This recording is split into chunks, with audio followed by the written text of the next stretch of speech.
You're listening to Women in Wellness, a program to help you create gorgeous growth for your blissful business in health and wellness. I'm Dr. Gabby, holistic health expert and founder of Women in Wellness, a one-of-a-kind course and community designed to empower and inform you about how to build a purposeful and profitable holistic business. And I'm so excited for today's interview because I have a terrific guest, Pattie Ptak.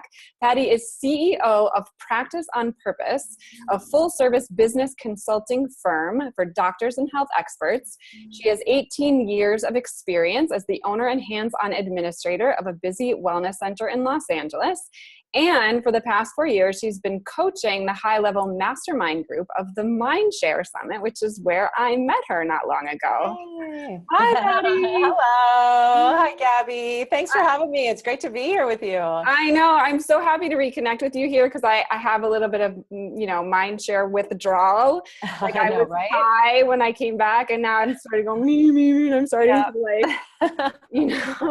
So like I've set up these interviews with women that I met in the community so I can kind of stay in that high vibe. I feel like the vibration of that community is so high. Yeah, it's awesome. That's yeah. Really great. Yeah. And so Practice on Purpose, is that something that you were doing while you were, directing the Mindshare Summit or something? Oh, yeah. Okay. Yeah. So I was doing it then. So the way that it started, it's kind of funny how it started because when I left the brick and mortar practice that I was working in, it was with my ex-husband, and I had ran that practice with him for, I think at the point it was about maybe 15 years, 16 years. And, but I would leave the practice and then I would have to go back like 3 or 4 months later because he would call me and he'd say like, I don't know what happened. Like everybody quit and there's no patients coming in. And so you have to come back and help me. And I'd be like, oh no, like again, because it just kept happening. And one day JJ called and she knew like we were splitting up and I was leaving. And I said, I'm going to go do my nutrition business because I did a lot of nutrition in the office and had a high-end weight loss program there and all that. So I just moved my weight loss program out to a different location. And so she called, she was going to come and visit. She's like, Pattie, is that you? Like, what are you doing there? I thought you weren't there anymore. And I said, yeah, well, I have to keep coming back every time. I train new people and then they quit and then I've got to come back and start all over again. And she's like, okay, here's what you do. You write down everything that you do, pay attention to your whole process because you must have a process that's like you're successful. The clinic is successful when you're there and when you leave, it's not. So you have to figure out, you must have like a secret sauce. And I'm like, I don't have a secret sauce. I have no idea what you're talking about. She said, yes, you do. Obviously you do. So pay attention. So I started to pay attention to what I did that, was different maybe, or just what I did with every new patient and how I processed people through and, all the stuff that I did.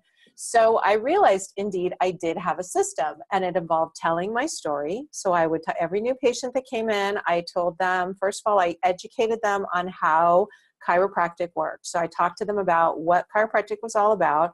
I talked to them a little bit about my story, how I was sort of the reluctant chiropractic patient, didn't like it, didn't want to have anything to do with it. Then I told them the doctor's story, and he was also a reluctant chiropractic patient.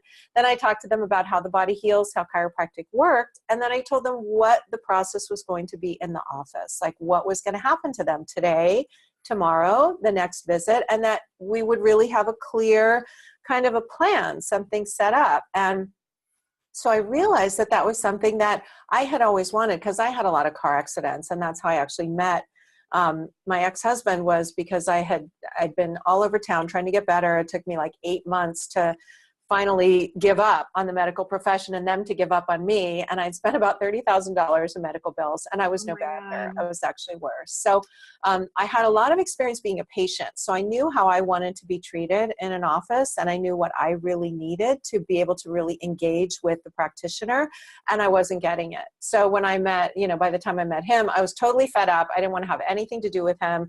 And he just wanted to date me. He's like, look, I don't want you as a patient. I just want to date you. Okay. Like, so we started dating. And then I got to, then he got the know, like, and trust factor going for him, right? Because I got to know him and I liked him and I trusted him. And then there was also that element of social proof. So these are all like really super important things in marketing, right? You need to show social proof that you've got something special, like you've helped people, right? There are people out there that you've helped, and they're, they're real people, and they're real people, right? They're not just fake. Like I had met a few of them. Nobody died, so obviously he was okay. So I thought, you know what have I got to lose? I'm a mess. I'm not getting better any other way, so I'll try it. So he started adjusting me. I got better.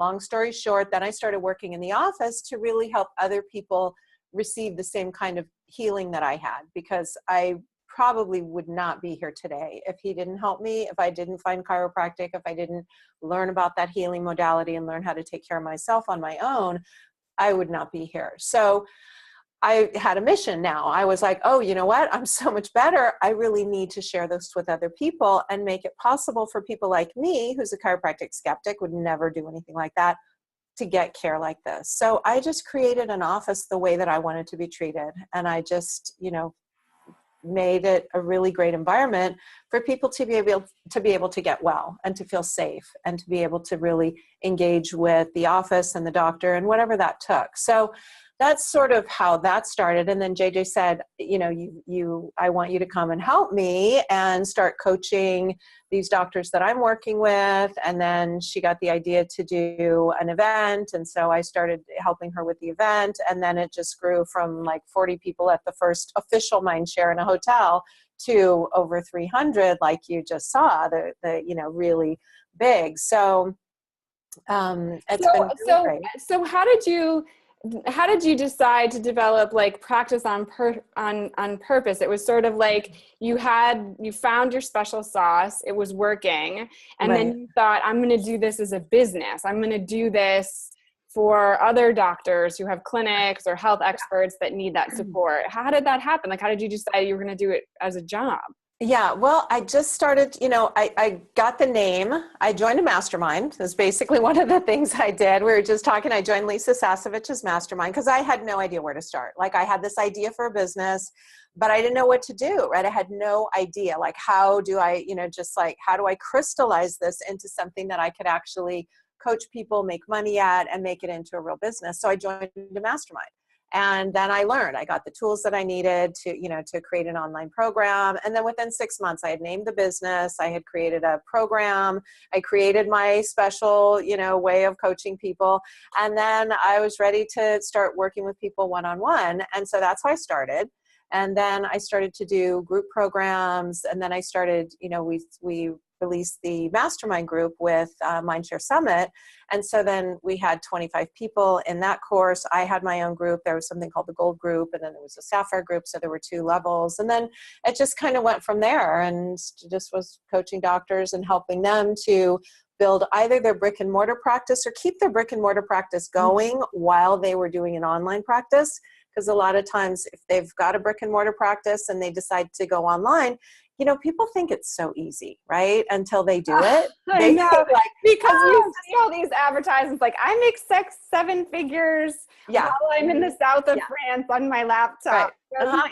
Here I am in a boat next to an island. Doesn't this look wonderful? And you can do it too. Yeah. No, it's not. I mean, it's like a job. It's like a whole other practice. It's like opening up a second business, only it's virtual, and that's all. So it was really about teaching them how to keep their practice going while they did, while they opened up another, really basically another practice online, and how to create programs that they could deliver online, things like that. How did you coach them on the pricing and the creation of these programs? Is there sort of like a one size fits all for everyone, or is it like you have to really understand the practitioner and their services and it's customized? Like what do you do when it comes to the programming? Yeah, well, it's really about taking a look at what the practitioner is really good at doing. Like, what do people come to them for? What do they tend to see a lot of? Because, it's sort of like attracts like, or vibrationally, people are just going to be drawn to you for certain things. So Maybe it's like a thyroid. Maybe you really do well at treating people with thyroid, or maybe you had thyroid and you got over thyroid disorder yourself. So you have a lot of experience in helping people with that. So, looking at what is it that they really enjoy doing, what are they really good at doing, and, what do they have a lot of experience at, and what do they do well at, and like maybe in their brick and mortar practice. And then that would be kind of the first clue as to the first program to develop. And I always have them just do one at a time, to really just start with one. So say it is thyroid.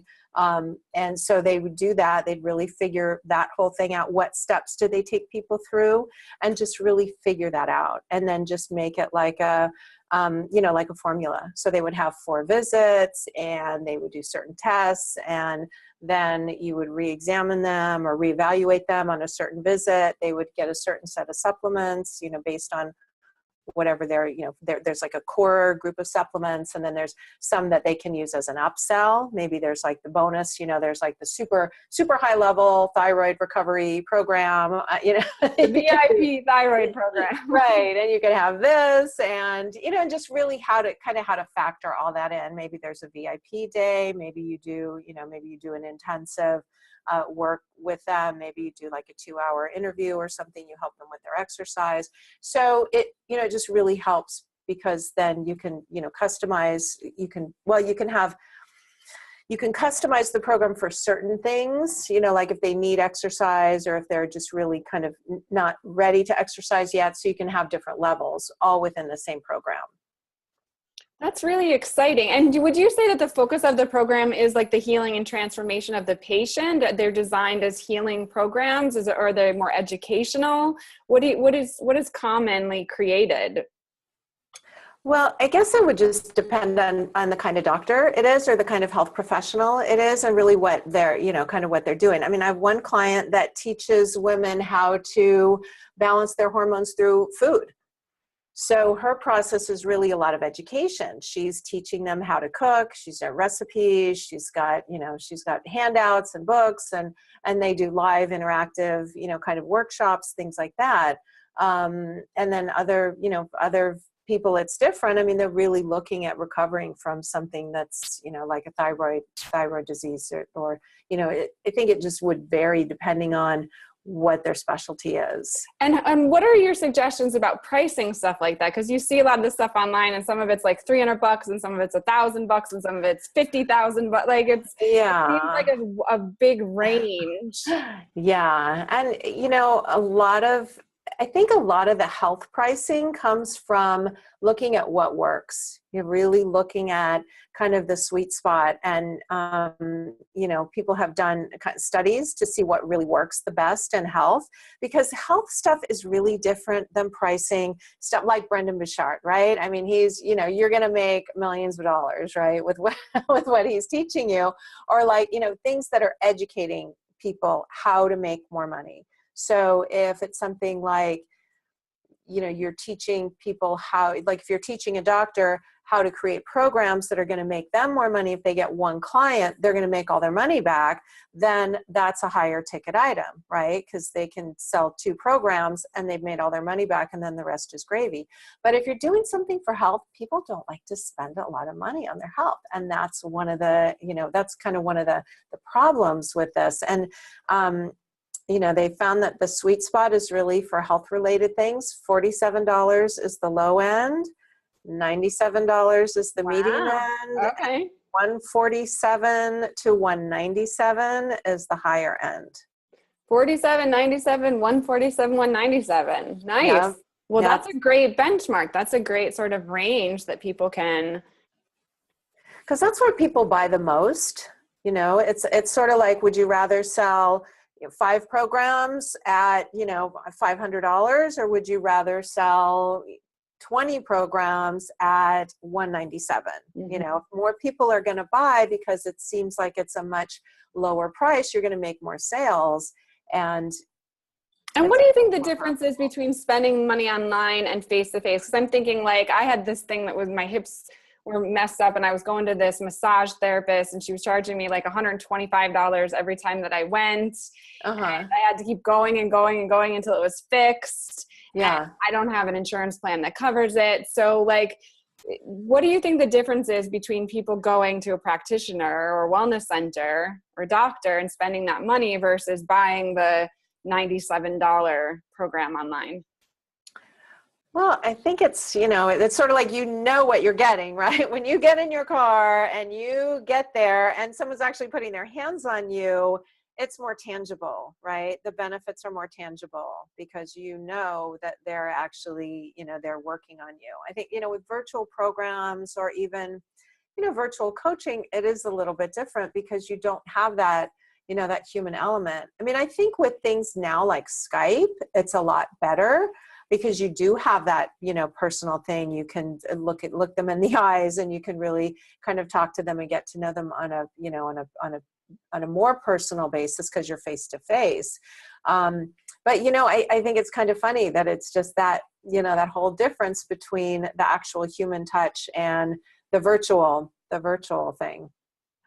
And so before we got on the call, you and I were talking a little bit about content marketing. And so as people are thinking about moving some or all of their practice online, and they're thinking about building these programs, a big part of their success is their marketing plan, right? Yeah, right. And a big part of marketing now is content marketing. So can you tell me what is content marketing and why does it matter?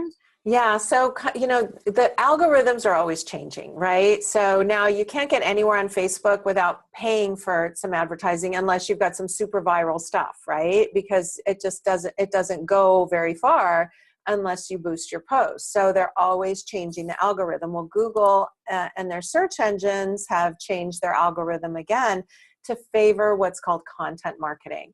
And that means that your content, so the blogs that you write, so that they get put in other places.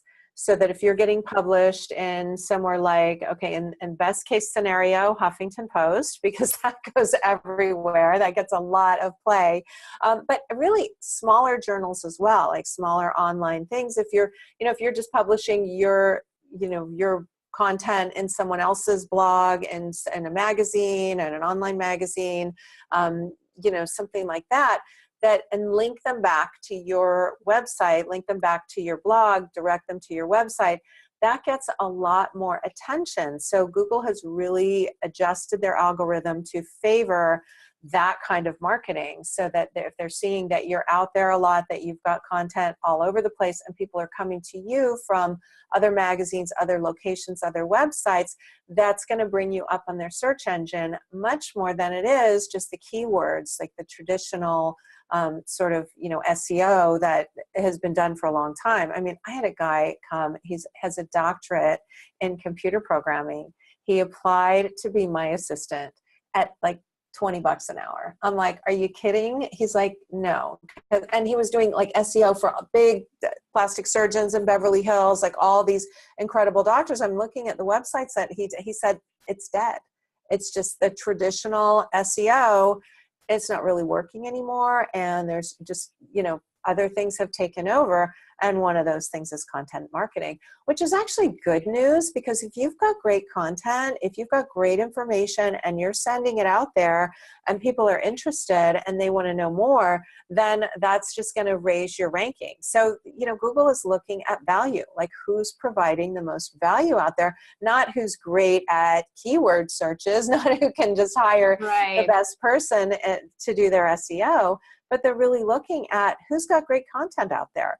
Because I think that, they know, just like we do, that there are a lot of people out there that are not the real deal, right? And so do you have to advise your clients about what kind of content to create? Like, what's your definition of great content? Well, I think it's really based on your ideal client. Everything goes back to who's your ideal client. So who's your target market? Who is your avatar, right? And I'm sure most of your audience knows who their avatar is, or they know at least they should be focusing all their stuff towards their avatar because that's what's really going to help you to get the attention of your ideal clients. Because, we all know that there are clients out there that we love, that are really easy to work with, that appreciate us. They like what we do. They're like, oh my God, I've been looking for a coach like you my whole life. I've been looking for a doctor like you my whole life, right? They love you. And it's because you're able to put out content that they like and they're really attracted to you. So it's about finding, what does your ideal client want? What do they like? Where do they hang out? That would be where you would publish the, the information that you have, and you would use the exact words that they use. So a great way to find them is to do a survey, to survey who your current clients are that you like, not the ones you don't like, but the ones that you like. Find out from them, what is it? Why did they come see you? Number one. And I always advise my clients too, if they have, if they have an intake form where they're doing, which I'm sure everybody does, probably that's listening, but to ask their clients more emotional based questions. So like, how does this problem affect your life?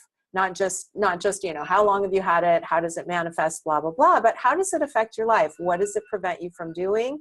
What would you be doing if you didn't have this problem? So all those kind of emotional questions that really get your client right into, what's possible for them if they work with you, and what kinds of problems they have, what's their main pain point, what's their biggest problem. So you can use those words and don't change them. Don't make them sound better. I have had clients, they're like, I said, what happened to those words that your clients used in the survey? Well, I thought I would make them sound better. This sounds better. I'm like, no, it doesn't sound better to your ideal client. What sounds good to your ideal client is the dialogue in their head. So what they're thinking about their problem and the exact way they express it is what's going to get their attention, right? And if you put that in your intake form so that you can start to, find out, what is your ideal client's internal dialogue? What do they say to themselves about their problem? And you can use that in your marketing. That will attract more of your ideal clients, and they'll be like, oh my gosh, that's exactly what I was thinking. Gee, that person really understands me. She knows exactly, like, that's the person I need to see. So then they're really thinking like, you totally understand them. And if you understand them, you're probably the best person to help them. So that's another good, so that's how you would attract their attention. And if you don't have that, put it in your intake form now.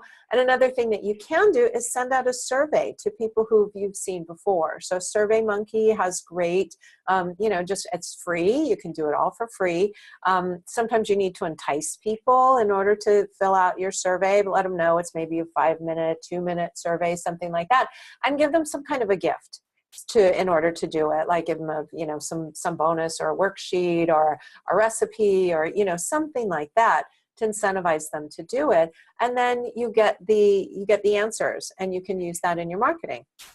I love everything that you're saying about finding the pain points of the clients, speaking in their language, allowing them to connect with you with those messages that you're putting out and the articles that you're writing. And I feel like that really creates, you started out by saying with the brick and mortar space, the know, like, and trust. And so much of that gets established in the content marketing, that's such a big part of it. Yeah. So because we're running out of time, I want to ask you, how can the listeners find you and connect with you? And if they want to, join the stuff you're doing, how can they do that? Yeah, well, let's see. They can go to my website, and that is Pattie, Ptak, PATTIE, PTAK.com.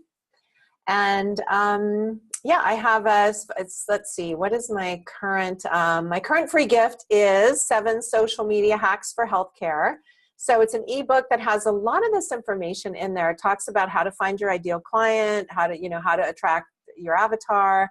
It also has stuff on monitoring your online reputation, which is really super important. There's so many ways that people can say things about you out there. And if you're not really monitoring it, you might not even know that there's stuff out there. Like reviews, like Yelp reviews? Yeah, like Yelp reviews. Okay. There's a lot of ways that they can do that. There's something called Social Mention that you sign up for, and it's all free. and you can just put your name in so that when somebody does that, somebody writes about you, or if anything comes up about you, it'll send you an email and let you know. So I've got a lot of great tips like that on monitoring your online reputation. There's just lots of great information in that ebook. So if you have an online business, that's a great, just a little ebook to download. It's, pretty short. It's just packed full of great information. Yeah. And I love that you have this download and this opt-in, because this is one of the things that's sort of essential for an online business, right? Is to have something you're giving away and a way to capture email so you can start to build that relationship. So you practice what you preach, which is having this offering, connecting with people. Yeah, and it's not your newsletter. I'm sorry. Nobody wants your newsletter anymore. I can't believe how often I go to someone's website and I'm like, sign up, give me your email address and get my free newsletter. I'm like, nobody wants your free newsletter anymore. Right. So they want something good. They want something valuable. So if you really want to get more opt-ins, give them something great. Give them your best stuff, because they'll think, if this is the free stuff, what's the paid stuff like? I want to know more. I want to know more from this person. So, Pattie, you are just a wealth of knowledge, and I hope that everyone goes to your website. So it's pattieptak.com. That's where they can find you. That's where they can get the free download. And I'm so grateful that you were here with us today to share all this with us. Thank you so much. Yeah, thank you so much. It was great connecting with you again. Thanks so much for listening to this episode. You can join the Women in Wellness Club at women-in-wellness.com.